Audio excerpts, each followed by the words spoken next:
Yes. So we learned something called isotopes. And the only difference between, if you remember, the only difference between different isotopes of an element is the number of neutrons in the nucleus.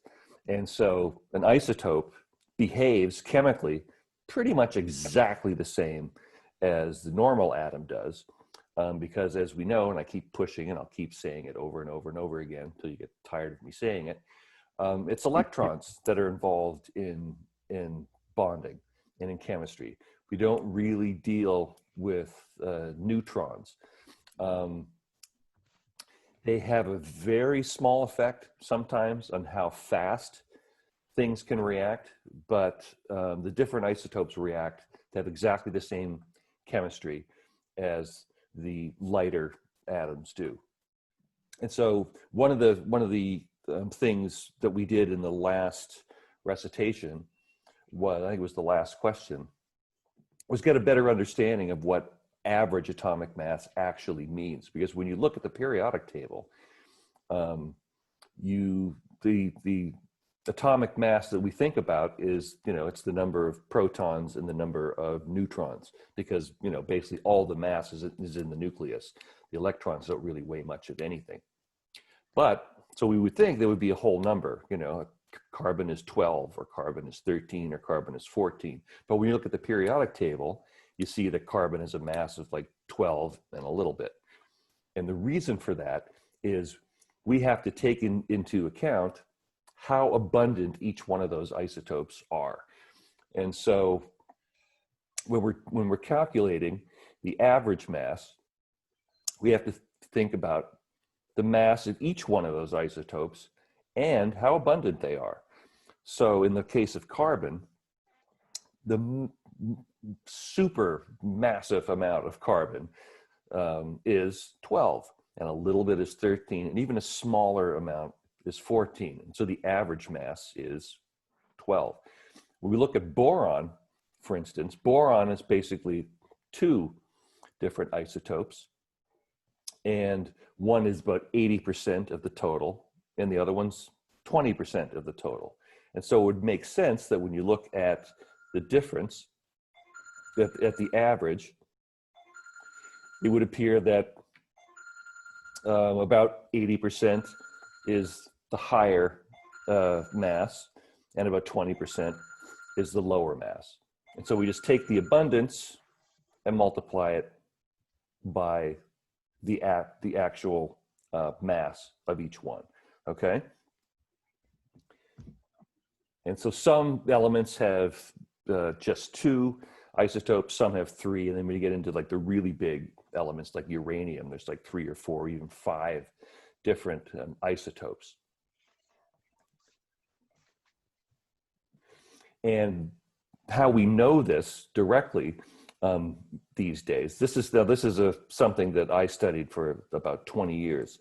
It's something called mass spectrometry. And how this works, you can actually directly measure the mass of atoms with these big, expensive machines. To give you an idea of how expensive some of these are, one of the last years I was at UCLA, we got a grant to buy an instrument that cost $2.5 million. And the reason why it was so expensive was you could measure the mass of a peptide, a small piece of a protein, down to a billionth of into like one part in a billion mass error. And so you got basically 6 significant digits past the decimal point. And so something like that, you could measure something so accurately that you could unambiguously identify each and every one of these small peptides. And so looking at these really small elements here, in the way this one is set up, is that you have your sample here at one end. You basically pump out all of the atmosphere in a tube, so that once you form the ions, and then you send the ions down this tube, you basically time, how long it takes for these ions to go from one end to the other. And the amount of time it takes for that ion to move from one end to the other is based on its mass. The small ones arrive faster and the large ones come a little bit slower. And so when you look, in this instance, we've put some zirconium in the instrument. We blast it either with a laser or with a really, really high charge, like 20, 30,000 volts, to put some charge in it.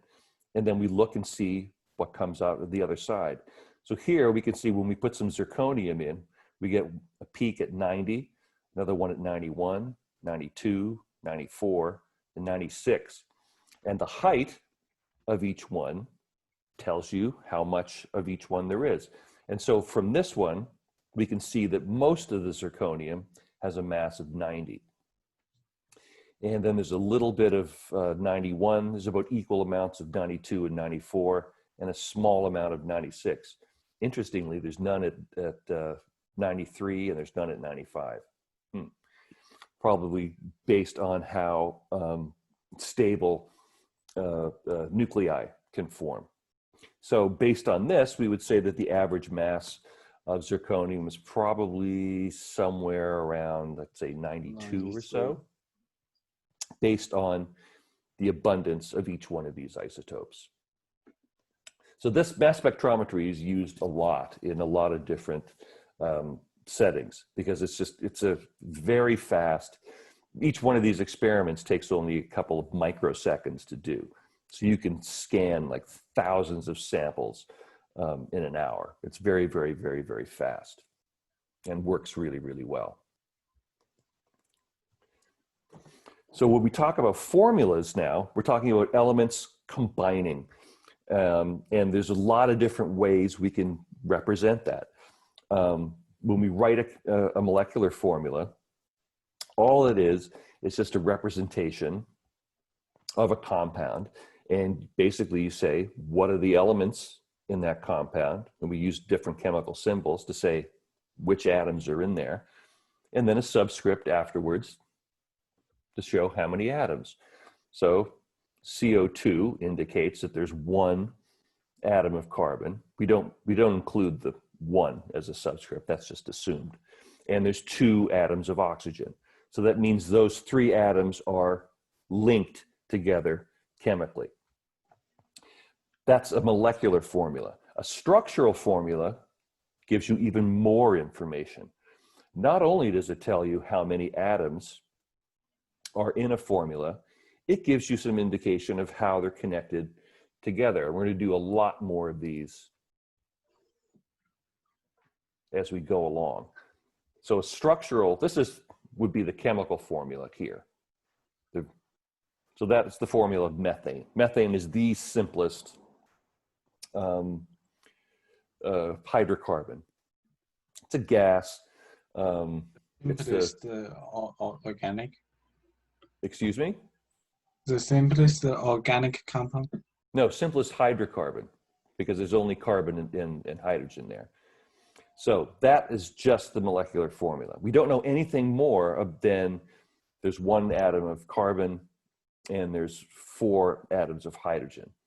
Now, when we give a structural formula, we have more information. Now, this tells us that carbon is in the center of this molecule, and that all the hydrogens are directly connected to the carbon. So that carbon is making 4 chemical bonds, and each of the hydrogens is only making 1. So that gives us more information. That tells us how the atoms are all connected together. It gives us an idea of the orientation. But we don't really know any more than that. When we continue to get even more information, this is called a ball and stick model for obvious reasons. And if we were together in the lab, we'd be making these physically with our hands to get a really good idea of how these things fit together. This gives us even more information now, because not only does it tell us that the carbon is in the middle, it also gives us an idea of the relative size of the atoms. Angle.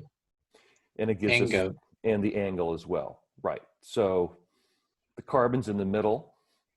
It's bigger than the hydrogens, and we can see that it's a tetrahedral shape. And we'll later on in the later chapters, we'll get deeply into shapes because it's incredibly important for the chemistry of different molecules and the physical properties of them as to what shape they are. For instance, water is 100. a bent shape, and if it wasn't a bent shape, there would be no life on Earth. So I like to point that out because water for biochemists is exceedingly important. And so it's the angle of the hydrogen relative to the oxygen that basically determines whether there's life or not. So kind of important. So here we can see this is a tetrahedral shape, and these bond angles are all equal to each other. And so the distances from each one of those hydrogen atoms from each other are all exactly the same. So you could turn it in any direction and the molecule looks identical. You can flip it any direction you want, and it looks the same from any angle. And then finally, there's what we call a space filling model, which gives sort of more of a real indication of what the shape actually looks like. And so it's this last one here. And it gives you an idea of how big each one is and how much space it takes up. And so if we were to try to fit a methane molecule into a larger molecule to see if it fit, we would use like basically the space filling model to see whether it can physically fit in there. Yes. I'm not sure. What's the difference between the ball and stick model and the space filling model? The ball and stick model isn't an accurate representation of how big the molecule is. It just gives you an indication of how the atoms are fit together. The last one gives you an idea of actually what the shape actually is. This is the ball and stick model is kind of an exaggerated Of the bond? Yeah, these bonds aren't that long compared to the size of the atoms. This gives you an idea of how close the atoms actually are to each other. Yeah, the lengths of the bonds are really, really small for this particular molecule. So it gives you a better idea of the actual size of the molecule. C is too big. Methane doesn't look like that. The hydrogens are a lot closer to the carbon than C would represent. But it's a good way for us to see, it gives us a better idea of the bond angles than the space filling model. Okay. So one of the questions on the last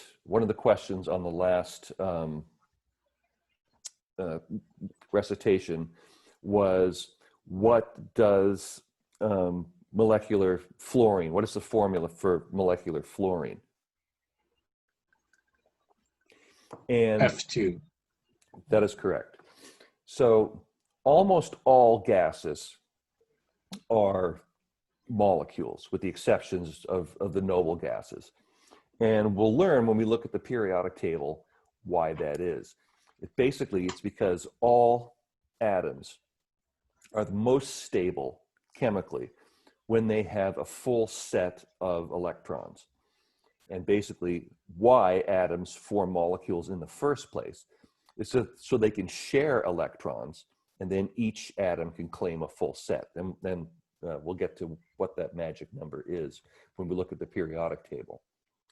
But individual atoms alone, with the exception of noble gases, do not have a full set of electrons. And so they join together to give each, when they share electrons, then they have a full set of electrons together. So for instance, hydrogen wants to get to a total of 2 electrons. And again, when we look at the periodic table, we'll see why that is. Each hydrogen atom, as you know, only has one electron. That is not stable. But if two hydrogen atoms, each with one electron, can come together and share a pair of electrons, now each bond, we'll learn, is a pair of shared electrons. Now each one of these hydrogens can say they have two, because they're sharing them together, but each one can claim they have two electrons, and so they're full. All these other elements have different amounts of electrons in their outermost shell, and we'll learn what the different shells are in the next chapter. But these are electrons furthest away from the nucleus. And we call, anyone know what we call electrons that are actually involved in bonding? Another word for bonding electrons. Covalent. Valence electrons, that's right. So each one of these, nitrogen and oxygen and fluorine, all have different number of valence electrons. Nitrogen has 5, oxygen has 6, and fluorine has 7. And in that instance, if nitrogen, and they all want to get to 8, and we'll explain why, when we look at the periodic table, we'll see why it's 8. When they get to a total of 8 valence electrons, they achieve stability.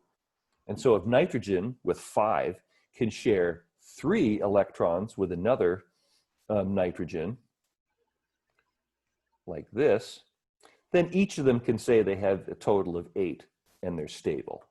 Oxygen has 6 valence electrons. If it can share 2 with another oxygen atom, like this, then they can each say they have 8, and they achieve stability. And fluorine, who has 7, if it shares 1 electron with another fluorine atom and form 1 chemical bond, then each of them can say they have 8. And that's why all of these elements basically exist as molecules. We will learn that metals are different in how they share electrons. So metals don't do this, but non-metals do. This is how non-metals exist as molecules. Some metals are in electron C, right? That's right. Yeah, we don't talk much about metallic bonding, but we'll get into the different bonding methods in the next chapter. So not all the elements form just diatomic molecules. For instance, sulfur, the most stable form of sulfur, forms 8. Yes, Nicholas, question. Yeah, I'm not sure if I'm getting too ahead of myself again. I just wanted to ask before we go on too much further. Are we going to talk about isomers? I was just a little. Oh man, you're just stealing all my. Sorry. You're Captain Segway today, man. Definitely. Yeah, I'm getting to isomers just in a second. Okay. Right. I'm right with you. Yeah. So sulfur forms, instead of forming S2 like you would expect, because it's in the same family as oxygen, and we'll learn what families and groups are in a second too. Instead of that, it forms these structures where it shares, sulfur also has 6 electrons like oxygen does. But instead of sharing, oxygen shares 2 electrons with another oxygen atom, and so it's stable. Instead, sulfur shares 1 electron on one side and 1 electron on the other side. And I thought it achieves stability. I thought sulfur was written as S. Just it. I thought that because I used to write it in high school chemistry, and that was right in high school. S is a sulfur atom. S8 Okay. is a sulfur molecule. Okay. That's the difference. Yeah. So S is an atom of sulfur. This is the most stable form of sulfur. There are other forms of sulfur, But at room temperature at 1 atmosphere, the most stable form of sulfur, not all sulfur will be in this particular form, but the most stable form of it is this form right here, S8. So when you dig it out of the ground, basically, the sort of the yellow sulfur you dig out of the ground looks like this.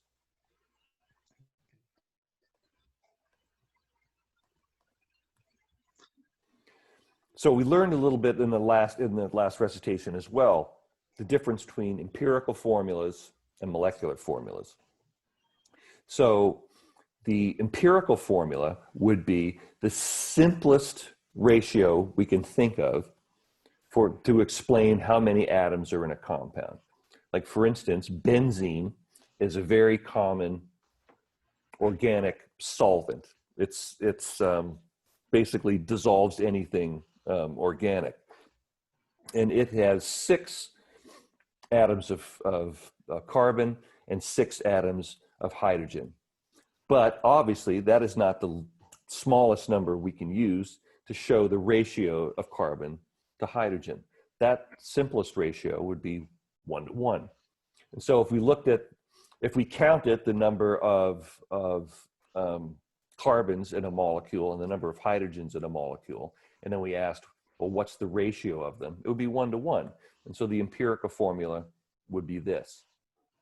But we also know if we got the actual mass of benzene, it would show us it's not 1 carbon and 1 hydrogen. There's 6 of each one. So the empirical mass, or the molecular mass, would be 6 times higher than predicted by the empirical formula. And there's lots of different molecules that this is true for. Basically anything with an even number of atoms in it can be reduced into something smaller, like acetic acid or vinegar. Vinegar is 5% acetic acid. Now its molecular formula is 2 carbons, 4 hydrogens, and 2 oxygens. We can divide each one of those by 2. So we could have 1 carbon, 2 hydrogens, and 1 oxygen. But if we were to calculate the actual mass of a mole of acetic acid, it would be twice as much of that. So we learned basically how you would calculate an empirical formula and then how you would use that to determine a molecular formula. So this is what benzene looks like. And benzene is a fascinating molecule for a number of reasons. So we'll get into it a little bit later when we talk about how to build molecules. Excuse me. Yes. Do we write the structural formula like that, or like a hexagon with a circle? There's two different ways of writing it. This is the common way of writing it, but yeah, that's not how organic chemists would write it. Yeah, they would just have a circle in the middle. Yeah, we're going to get into that later when we talk about how the different carbons are hybridized. That's much later on. So yeah, you can see if we look at this model, we can see that we have double bonds on one side and single bonds on the other side. And we build a model that would sort of look like this. But when we build the space filling model, one thing that we notice is that now everything looks the same. And we'll get into this later in this particular chapter. We'll learn something like benzene. There's actually no such thing as single bonds and double bonds. They're all identical. And that is something else when we get into more sort of advanced bonding in the later chapters, we'll learn why that is. Resonance. Excuse resonance? Resonance? Resonance structure, yes. And then finally, this is what benzene actually looks like. It's a clear liquid. It smells really, really strong, and it causes cancer. So it's not really something you want to be inhaling a whole lot of.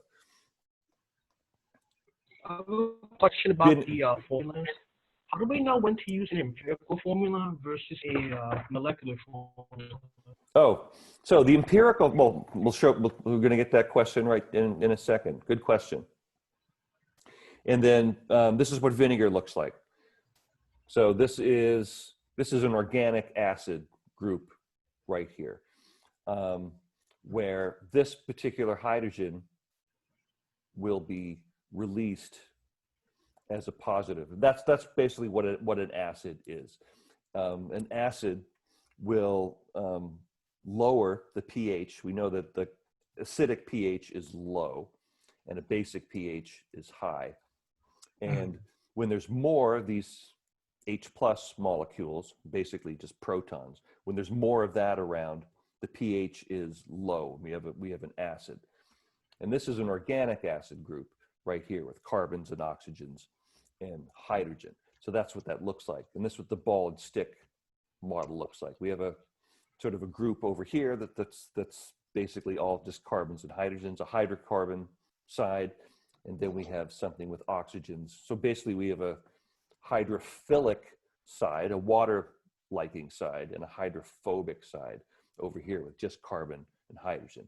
But that is acetic acid. That gives you that sharp taste, that acidic taste that makes food taste so yummy. Too much acid obviously is not good, but a little bit of acid goes a long way in making food taste good. So here's how we get to empirical and molecular formulas. So if you get, basically how we started looking at empirical formulas was when scientists first started looking at how atoms were joined together into molecules. What they would do is they would basically take a collection of atoms that they knew the mass of. They would react, usually like something like oxygen or nitrogen or something that they knew would react, collect the products, and then measure the mass of the products. From that, they would then try and figure out how many oxygens reacted with this molecule, how many sulfurs reacted with the molecule. And so this is an example of, a product you might get, and then try and figure out how many atoms are connected to each other. And so in this instance, we have a carbohydrate, and a carbohydrate is basically a molecule that contains energy that we eat for energy, like sugar. Carbohydrate has this percentage of oxygen atoms, this percentage of hydrogen, and this percentage of carbon by mass. So basically, if you took 100 grams of this material, 53.3 grams were oxygen, 6.7 grams were hydrogen, and 40 grams were carbon. So that would give us the empirical formula, because at this point, we wouldn't know the actual real number of atoms in a molecule. All we would know is the ratio of each one, okay? Because basically that's all we would be able to tell is I have this many carbons to this many oxygens to this many hydrogens. The actual numbers of them, we wouldn't know, but we would be able to determine the ratio. So do we remember how to do that? So let's do that one. So we have 53.3. So remember, as I said, the first thing you want to do when you do these is convert them to grams. Because if we have percentage, we can't do anything with percentage. We can't convert percentage to moles or convert percentage to something that helps us. We need to convert it to grams so we can go from there. So with carbon, we have 53.3 grams out of the 100. And then, oh, wait a minute, no, we had 40, right? That was oxygen. Hydrogen, we had, was it 6.67 grams? And then carbon, I think, was 40. Is that correct? Yeah. 40 grams. So how do we go from grams? Now remember, how do we go from grams to atoms? Because it's atoms Moles. we're interested in. Mole. We want to convert these to moles. Right, exactly. So what are we going to multiply these by? 15.999 grams per mole. But where do I put moles and where do I put grams, though? One mole over 15.999 grams. Right, so 1 mole of oxygen. And then we just look it up on the periodic table. 15.999 grams. Hydrogen is pretty easy. Hydrogen basically is 1 gram per mole. It's actually 1.008 grams for 1 mole. And carbon, how much does 1 mole of carbon? What's the mass of 1 mole of carbon? 12.011. Right, so how many moles of each one? We can do the math for me.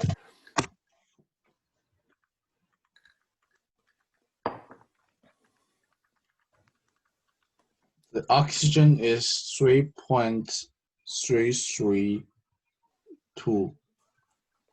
3.33 mole.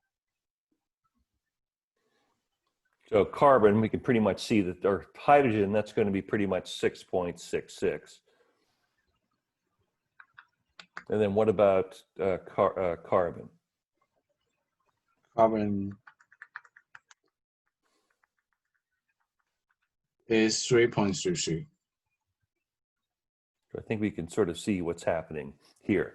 So when we have these numbers like this, they're generally not going to come out as whole numbers. Very rarely are we going to get whole numbers. So what do we do when we get numbers like this? How do we convert them to a whole number? Divided then by the smallest. Right, we take the smallest one. So the smallest is both the oxygen and the carbon, 3.33. So we're just going to divide everything by 3.33. And when we do that, we get 1 oxygen, 2 hydrogens, and 1 carbon. So we generally put the carbon first, the hydrogen second, and the oxygen last. So this would be the empirical formula. This tells us that the ratio for masses, and it's the mass of the atoms that basically lets us know how many atoms there are. But there's 1 carbon for every 2 hydrogens for every 1 oxygen. But the other thing we can do is actually measure the molar mass, and there's a lot of different ways to do this. We'll discuss some of them later when we talk about gases. But we can measure the molar mass of things because moles of elements, or moles of compounds, have distinct properties. They can change, basically they can change the freezing and boiling point of water, for instance. If we dissolve salt into water, we basically know that salt water boils at a slightly higher temperature than regular water, right? And that's based on how many moles of salt there are. So we could actually go back and figure out how many moles of salt we actually put in the water by determining what the new boiling point was.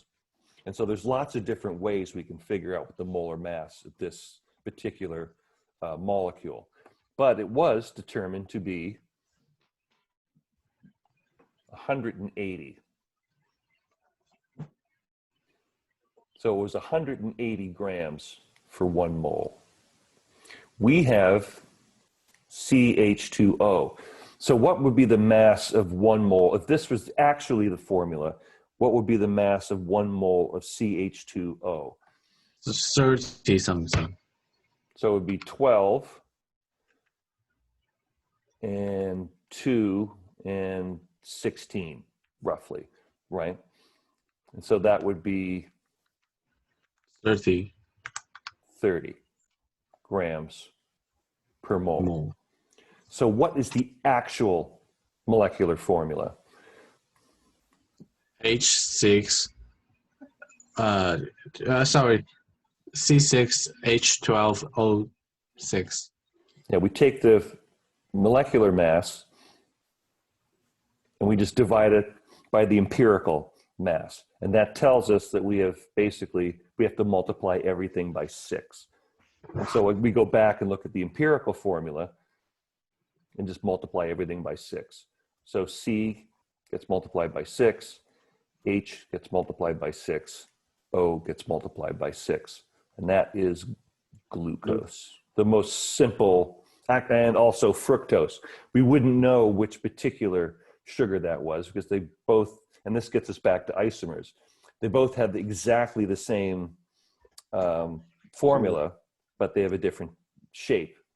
And so let's look at that.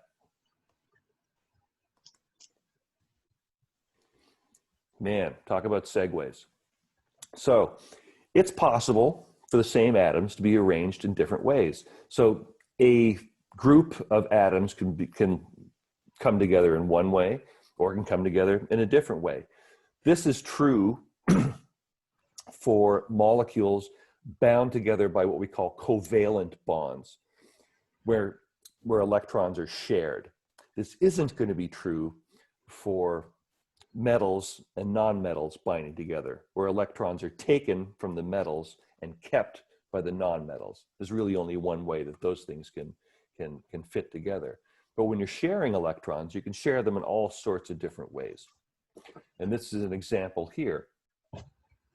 Now, an isomer has the exact same formula, but they're shaped differently. And they're shaped differently because the atoms are combined in different ways. And the examples given here is the acetic acid, which we just looked at a minute ago, and another molecule called methyl formate. Both have 2 carbons, 4 hydrogens, and 2 oxygens, but they are not the same molecule. They have completely different properties. So let's look and see what they would look like. So acetic acid is on the left. And so we can see that each of them have what's called a methyl group. Now methane is CH4. A methyl group is a CH3 group that's bonded to something else. And so here we have a CH3 group on the acetic acid, and we have a CH3 group on the methyl, that's where the methyl comes from, on the methyl formate. Now the difference is which part of the molecule is the methyl group attached to. On acetic acid, the methyl group is bonded to another carbon. On the methyl formate, the methyl group is attached to an oxygen, and that makes all the difference. This gives a distinct smell. It gives you that sour, strong smell. Methyl formate smells completely different, and it tastes completely different because they have different chemical properties. This is an acid, and this one is not. And so if we dissolve methyl formate in water, it would not change the pH. If we dissolved acetic acid into water, obviously it would change the pH. It would become acidic. So those two are isomers of each other. And you'll see this when you take organic, and everyone's going to take organic. There are thousands of isomers that have all exact same number of carbons and oxygens and hydrogens, but are completely different because they can combine in so many different ways. Any questions on this particular isomer, like why they look different? They have different organic groups on them. How did people like discover isomers? Like, were they confused the first time they found this out because they have the exact same formulas? It's literally just the molecular structures that are different. Yeah, I mean, that's a good question. I mean, they could see that when they did one particular kind of reaction, they would get this. When they did a different chemical reaction, they would get that.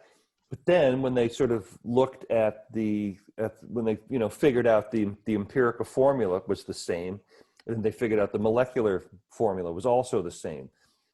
And then that sort of got people thinking, well, there must be different ways that these atoms can combine with each other. And that's what started that's what got organic chemistry going. It's because you could see that basically it's the same group. It's this methyl group here combining in a different way. And so that led to the whole explosion of organic chemistry, or being able to basically swap out different groups and put them together and then determine different formulas. But yeah, I mean, it was a big leap forward, figuring out that you could have the exact same atoms combined in different ways. It was a pretty big deal, as you could imagine. So that sort of leads us to, let's start one of my favorite parts of the whole class, talking about Dmitry Mendeleev, one of the original big ballers of chemistry. You've probably heard of Dmitry Mendeleev. Yes, Nicholas. So I was wondering, what is the difference between isomer, a structural isomer, and spatial isomer? Same thing. Okay. No, wait a minute. I want to be precise about this. Well, basically, a spatial isomer would be the same family of compound.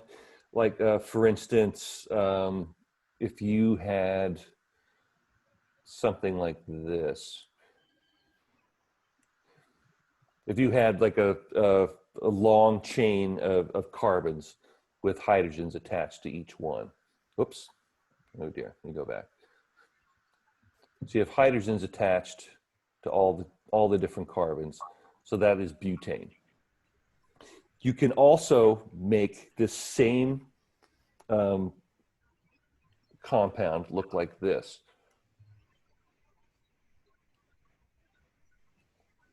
Just basically in a different, they're both the same molecule. They're both butane, but they're different shapes. So I think that would be what you're talking about. They're the same molecule, but they're different shapes. So we would consider this a different spatial isomer. Whereas acetic acid and methylformate are completely different molecules altogether. They have different chemical properties, different physical properties. These two forms of butane have slightly different chemical and physical properties, but other than that, they're identical. Okay. Yeah, that'd be the difference. And we'll talk more about these when we talk about physical shapes of molecules, because these two forms of butane would have different shapes, and it's the shapes of them that contribute to different physical properties. And so we'll talk a lot about shapes of molecules in chapter 8 or chapter 10. It does get later on. Properties? Yes. Okay. Yeah. One would boil at a different temperature than the other. You could physically separate them just by boiling them, for instance. One would boil off faster than the other one, just based on the interactions it makes with other molecules. Okay, thank you. Oh, great question. So getting back to my man, Dmitry. So Dmitry, hopefully you've heard of, you remember him from your last chemistry class or high school, whenever it was. Lothar Meyer, you've probably never heard of. And the reason why you've never heard of Lothar Meyer is because he was a typical scientist. Like most scientists, spend their life slaving away in the lab, and every once in a while we'll just sort of pop our heads out and say, well, I may have discovered something, and in a very meek and timid voice, and not bring a lot of attention to ourselves. Dmitry Mendeleev did not suffer that at all. He was a big man, talked in a big way, and did not take crap from anybody. And so he was a self-promoter. And so everyone remembers him because he was such a big personality. Meyer was more, like I said, more of a typical scientist. And it's because of them we actually have something called the periodic table. And this will sort of help us to explain, why is it called that? What is a periodic table?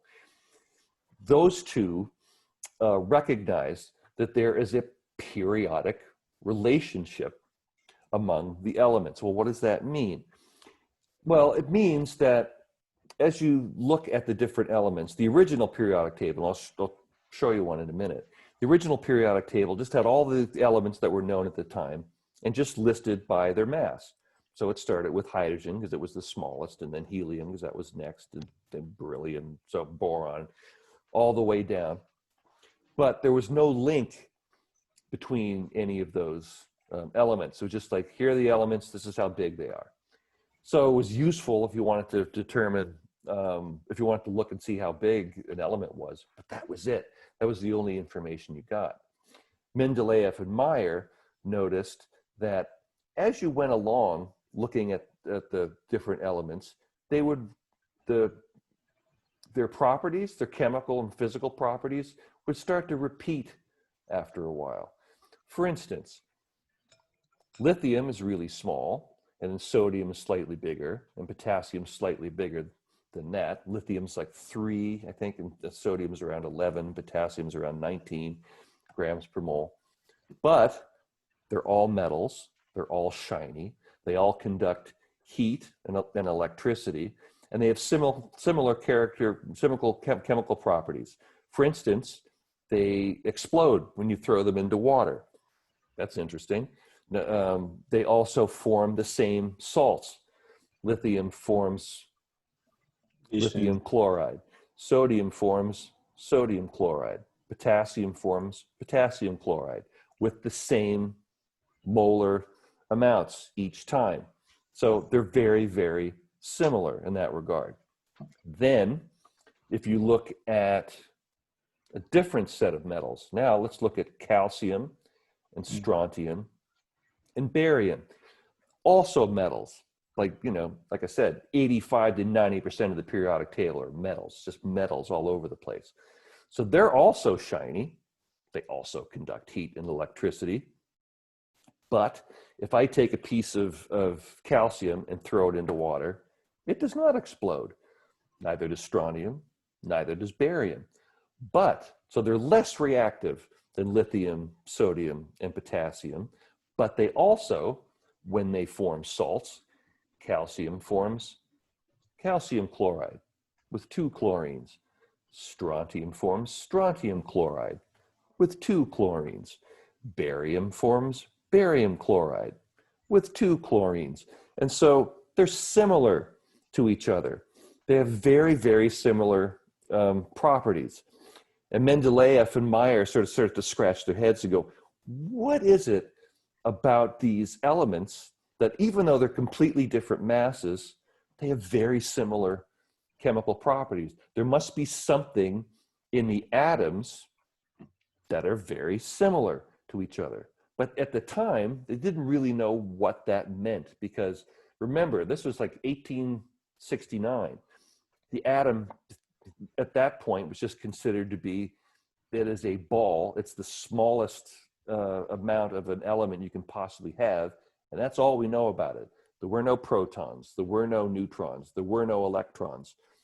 And so all they were able to figure out was that there's something similar about them, but they didn't know what it was.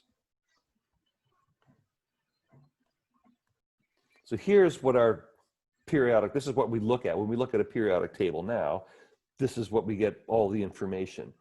And so this has more information than the old periodic table, because not only does it tell us the masses, so here are the masses, right? These are the masses, and these are the this is the atomic number. Now the atomic number was not known in Mendeleev's time, because didn't know what a proton was, didn't know what a nucleus is. All they had was the masses, but they could see that hydrogen and lithium and sodium and potassium and rubidium all had very similar properties. You know, like I said, you put them in water, very, very reactive. They form the same chloride compounds. They form the same bromide compounds, the same iodide compounds, all very similar. So it was Mendeleev and Meyer's idea to put them on top of each other. There must be something similar about them. Don't know what it is, but there's something similar about them. The same way when you look at beryllium and magnesium and calcium and strontium, they're all metals. They're all shiny. They all conduct electrons. Of course, all metals do that. But they form the same compounds. Beryllium with 2 chlorines, magnesium with 2 chlorines, calcium with 2 chlorines, same with bromine, same with iodine, all the same. Oxygen, we come over now to the non-metals. Oxygen always seems to bind to 2 other elements. Sulfur always seems to combine itself with 2 different elements. Oxygen forms a compound with 2 hydrogens. So does sulfur. So does selenium. So does tellurium. They all form the same compound like, with the same number of hydrogens. There's something similar about them. And they also knew about the noble gases. They knew the noble gases didn't form compounds with anybody. So, helium, neon, and krypton, and argon, they don't form compounds. There must be something similar about, that's weird. There's something weird about elements that don't form compounds. So there must be something similar about them. And that's what the periodic means. It means periodically you will come across an element that has the same chemical characteristics as an element lighter than it. And you keep going and you find another one that has the same chemical characteristics. So it was his genius idea, well, both are genius ideas, to put them together in a way that reflected that. And that gives you more information. So here's what the original periodic table looks like. Let me go back. This is the original periodic table, like from a long time ago. So you can see that they sort of put these things just based on how big they were. And you see there's a lot of missing elements, right? Like helium's not there. For instance, there's a lot of ones that aren't there, but all the ones that were known at the time are there. And some they could measure. Yes. What does comma mean? Is that a decimal point? Decimal point, yes. So some of these they could measure them more accurately than others. But you can see that there's question marks at certain places, being that they sort of think that there's going to be an element there, but they're not really sure. And it's some of the other ones that they think that's the molecular mass, but they can't really get an accurate number. But you can see the majority of them are metals. There's not that many non-metals in here. There's carbon, nitrogen, oxygen, fluorine, sulfur. There's a few, but like the vast majority of the elements that were figured out were metals because they're much easier. You can see them, you can touch them, they have mass, pretty easy to recognize. So these properties of elements are periodic. So electrons weren't known, protons weren't known, anything weren't known, just basically the masses. So here's our boy. Here's Dmitry Mendeleev. This is actually a stamp from Russia, where of course he's basically a god. But and behind him, you can see one of the periodic tables that he actually came out with, and you can see that they're listed the way that we list them now. And one of the truly remarkable things about Mendeleev and why I just have such respect for him as a baller was that at the time there were only about maybe 60 elements known. Now there's we're about 123 or so, 124, depending on what they're making in labs over in Livermore and in Russia. But there's about twice as many elements now as there were then. And so there were big holes in the periodic table. And I want to talk about some of those holes in the periodic table and how he dealt with them. So here's some of the essentials that you need to know about the periodic table, how it's arranged. So we're going to learn about what a period is. A period is basically a new row. As we start, we go across, we start at the left and we go to the right as they get bigger. And then we get to the end, when we hit a noble gas, that's the end of that period, and we start another one. And then when we talk about how electrons are organized, we'll understand why that is. Now rows, those are the rows.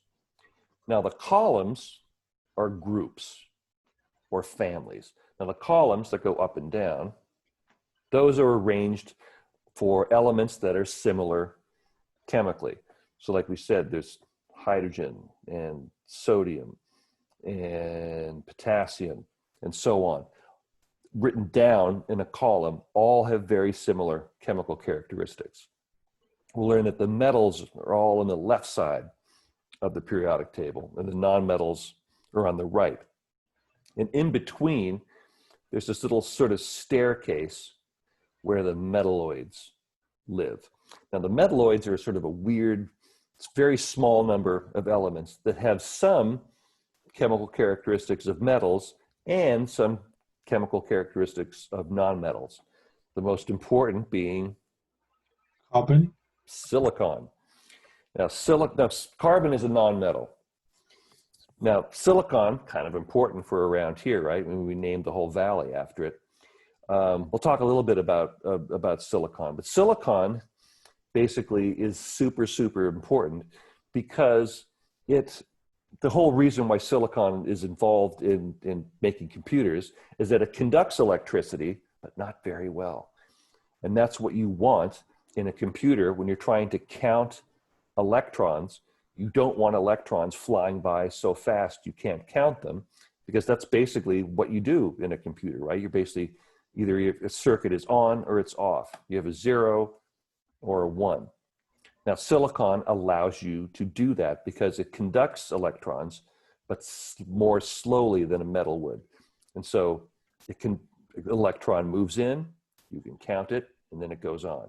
Electron moves in, you can count it, and it moves on. Silicon allows you to do that. And so it's super, super important that silicon has that chemical characteristic, or none of us really would be living here. Now, at the very end of the periodic table, we have the noble gases, which don't form compounds with anybody. And right next to them is a group called the halogens. You may have heard of the halogens: fluorine and chlorine, all the enes, iodine, and bromine. Now, they form compounds like nobody's business. They're very chemically reactive. And it's kind of funny that you would have an extremely chemical reactive group next to a group that doesn't have any chemical reactivity at all.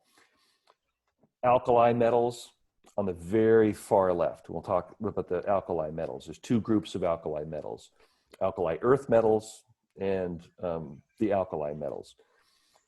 The lanthanides and actinides, those are basically the groups that sort of we pop out of the periodic table. You'll notice that there's always two groups at the bottom that are basically left out of the periodic table, because if we put them in, the periodic table would be like a mile wide. We'll talk a little bit about them. And we will definitely be talking about S, P, D, and F. These are the way that electrons are organized, that basically describe the entire periodic table. And so when we talk about quantum mechanics, and we are going to talk about quantum mechanics basically explain the entire periodic table. And that's why quantum mechanics is so powerful, because basically it explained everything. And when you can explain everything, people will definitely listen to you. So here's a very basic arrangement. Metals, like I said, huge number of metals. Almost everything is a metal. They're all shiny. They're all conduct electricity. They all conduct heat. All of these metals, with the exception of hydrogen.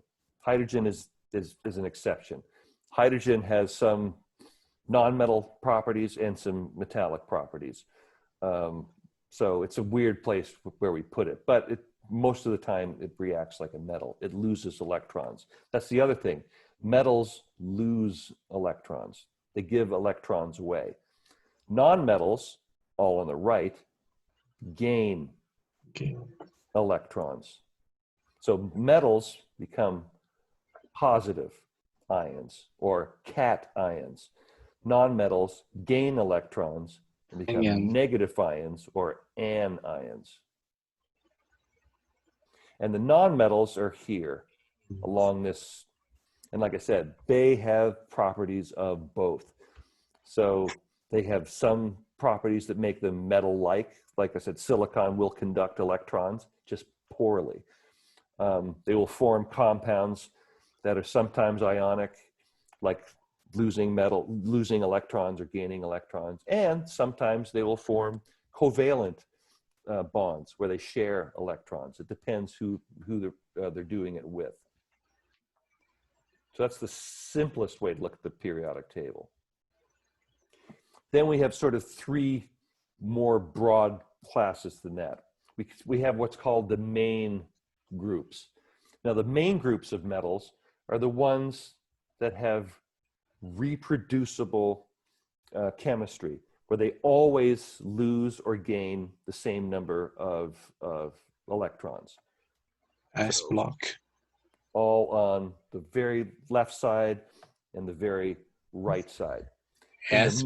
In the middle, we have what are called the transition metals. Now, they're called transition metals because they don't always form the same ions. Sometimes they form +1, sometimes they form +2 or +3 or +5 or +6.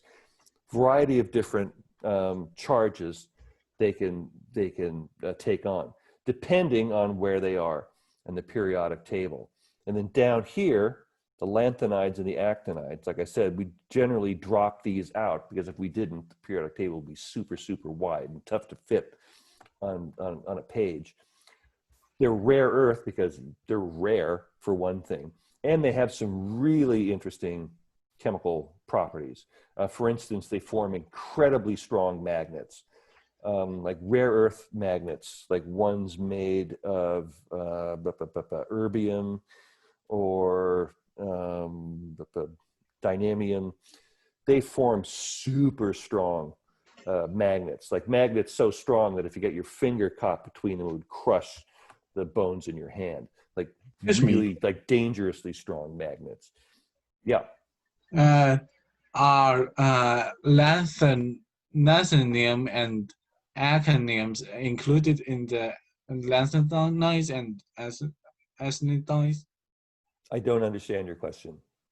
Are the element lanthaniums and actinium included in the F block? Yes. Okay. Yeah. That's hence the name. Okay. I was just Yeah. wondering if they were included. Okay. So these are like basic classifications. So like lots and lots and lots of metals.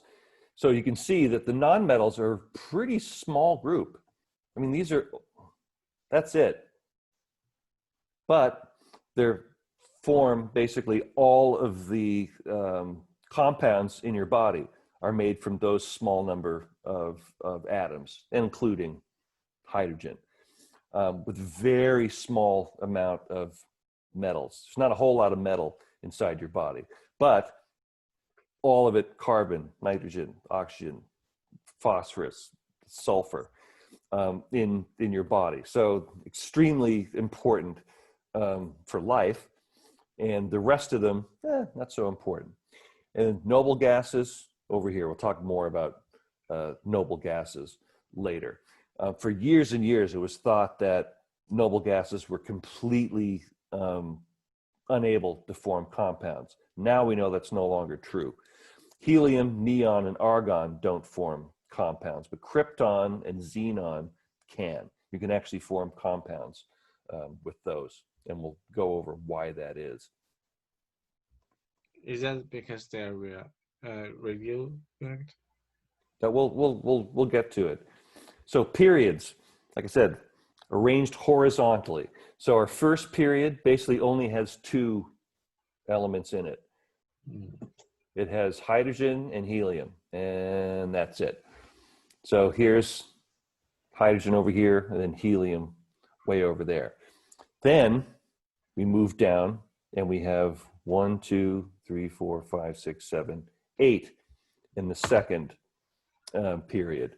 Then we move down to 3, which also has 1, 2, 3, 4, 5, 6, 7, 8 in the third. We'll learn why that is.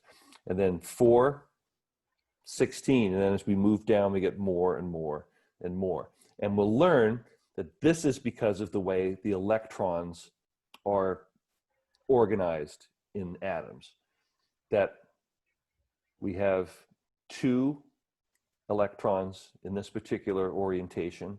We have 6 in this one, 10 in this one, and then when we get down to the rare earth metals, 14. And this was basically, this comes from quantum mechanics. And we'll talk, don't be frightened, we'll go through it slowly. But these are arranged according to the number of electrons in their valence shells. Now remember again, valence electrons are the electrons furthest away from the nucleus and the ones involved in chemical bonding. And so when we look at it that way, we can see that in group 1, they have 1 electron in their outermost shell. Group 2, 2. Group 3 has 3, 4, 5, 6, 7, and the noble gases have 8. Now again, that wasn't known in Mendeleev's time, but he was smart enough to arrange them, and then someone else came along and said, oh, that's why they're arranged in that particular fashion.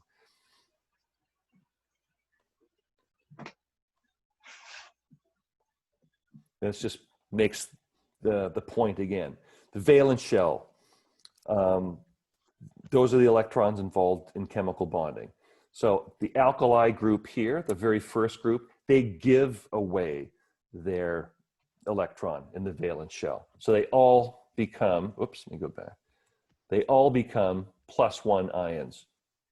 Every single one of them become +1 ions because they give that 1 electron away. Now the next group are the alkali earth metals. They give away 2 electrons because they have 2 electrons in their outermost shell. And they all have a +2 charge, every single one of them. Never a +1, always a +2. And then when you go over to the non-metals, the halogens here, they have 7 electrons in their outermost shell. They want to get to 8. So how do they do that? They steal an electron from somebody else, and they become negatively charged with a -1. Always -1, never -2, never -3. On the other hand, there will be exceptions, right? some, no, not for the halogen group. They're always -1, never anything else. I think for fluorine that has +1, right? No, they're always a negative charge. For fluorine to be Fluorine oxide. no, that would be this. That would be, no, it's not. That's fluorine is not negatively charged or positively charged there. That's not an ionic compound. Okay. So the halogens, 7 valence electrons, want to get to 8, and then we'll understand why 8 is so important when we talk about how electrons are organized. But 8 is the magic number in chemistry. Everyone wants to get to 8. And so when they finally fill up with 8, they're stable and they're negatively charged. Oxygen is in group with 6 electrons. They need 2 electrons to get to the magic, to get to the happy place. And so when they gain 2 more electrons, they become -2. And so when oxygen is an ion, it's always -2. When sulfur is an ion, it's always -2. And then nitrogen is in the group 5. I mean 15, but basically group 5 because it has 5 valence electrons. Because it has 5 valence electrons, it needs 3 more to get to the happy place. So not surprisingly, when nitrogen is an ion, it's -3. And so we can basically see how these things are organized, how they're broken down. It's because of the number of electrons and everyone basically wants to look like a noble gas. Noble gases are so chill. Everybody wants to be cool like the noble gases. So have a look at this. We'll finish up here. You should have a periodic table in front of you, hopefully. Which list of these elements are in the same group? So they would have similar chemical characteristics. Same group. And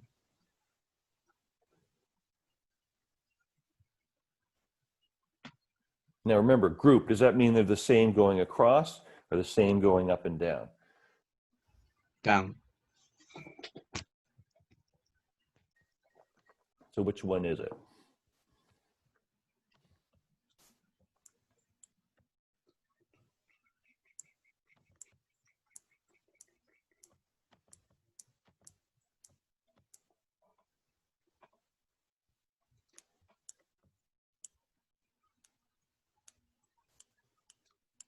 Iron, aluminum, and Third one.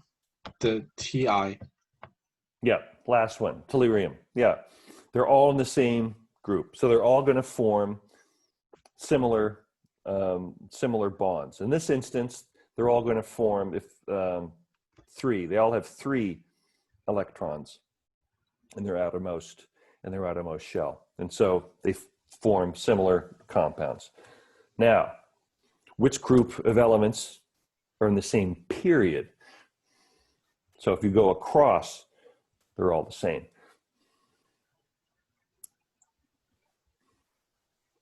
Same period. Iron, CO, and nickel. What's CO? Gu- gu- Alexandra, come on, wake up there. Last one. Yeah, iron, cobalt, Cobalt. nickel. All in the same row. All transition metals. And so they'll have different charges depending on which one. So going to end up there, and we'll continue on Thursday. Hopefully we'll be able to, might even be able to get through chapter 2, hopefully, and then move on. But basically this is the beginning of like where the rubber hits the road. We start learning about electrons and how the electrons are organized. And this will explain a lot of what we're looking at when we do chemical reactions. Any questions before we call it a day? Yes, Nick. I was wondering, when are we gonna? Is there a list of chapters, like the order you're gonna go into? Because I remember you saying you're not gonna follow like the sequential order. Yes, I think I've only got the first 4 on Canvas. I'll start putting the other ones in. But yeah, basically we're going to do 1, 2, and then I basically jump to 5 or 6, I think, because the other ones are basically measurements, and so I'm just going to sort of basically fold those in. Because really, what I really want to get to is like the fundamentals of chemistry, like the measurements and all that other stuff. We'll do as we go along. But yeah, that's a good point. I will keep adding that to the Canvas shell. I think it's 1, 2, and then 6, and then 7, 8, 9. Okay, thank you. Yeah. Yeah, because I really want to get the shapes by the end. shapes and physical characteristics I really want to get to, because that helps explain a lot of the everyday things that we see in chemistry, like why do oil and water separate? How come oil is lighter than water, even though it's a much bigger molecule? I mean, all that kind of stuff will be explained by just basically the shapes.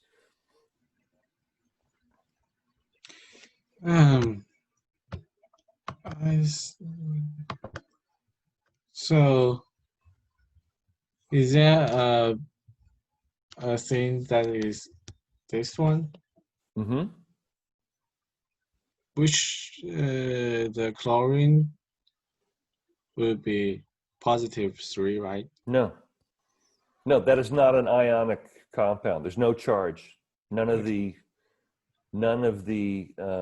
elements are charged. That's a covalent compound. They're all sharing.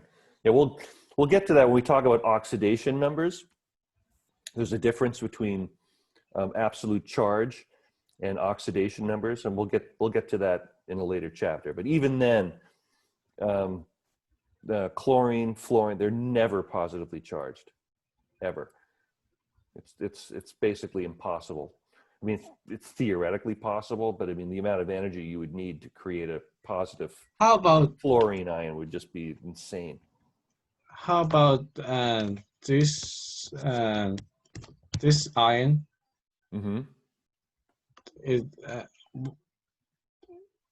how is never mind. Is that still not the chlorine? No, because that's a polyatomic ion. Those are all elements bound by covalent bonds. They're not ionic.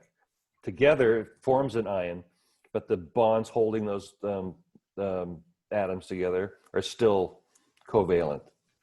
Okay. Yeah, they're not charged. Anyway, all right. So if that's it, my group, I will see you at 1:10. We're going to do experiment 3. So if you haven't read it, please, have a look at it. It's a real chemistry experiment today. I'm looking forward to it. You're actually going to do some chemistry. Okay. What? Excuse me. Experiment number 3. Experiment number 3. Yes, Nick. So I was looking. I know how you extended the recitation too, but on Canvas it says it's due on the 4th. So was it due on the 4th or the 8th today? Recitation 2. Because there was a mistake on like uploading. Yeah, the 4th. The 4th. Okay. Yeah. All right. Thank you. Because it normally would have been on the 3rd, but I screwed it up. I screwed up putting it in Canvas, so I gave you an extra day. Yeah. Okay, but we could turn in for partial credit. Oh yeah. Oh yeah. Okay. Yeah. No. You don't lose that much for it being late. Okay. All right. Thank you. Like a point a week. Not a big deal. So yeah. Okay. So it'll always be worth something. Okay. Thank you. Unless it's like past the date where we have to turn in final grades. Yeah. A little late at that point, but yeah. Up till then we're pretty good. Yeah. Okay. All Thank right. you. All right. So I'll see you at 1:10. Experiment number 3, and all right. I'll see my group then. All right. Talk to you soon. Thank you. All right. Thank you. Bye. Bye-bye.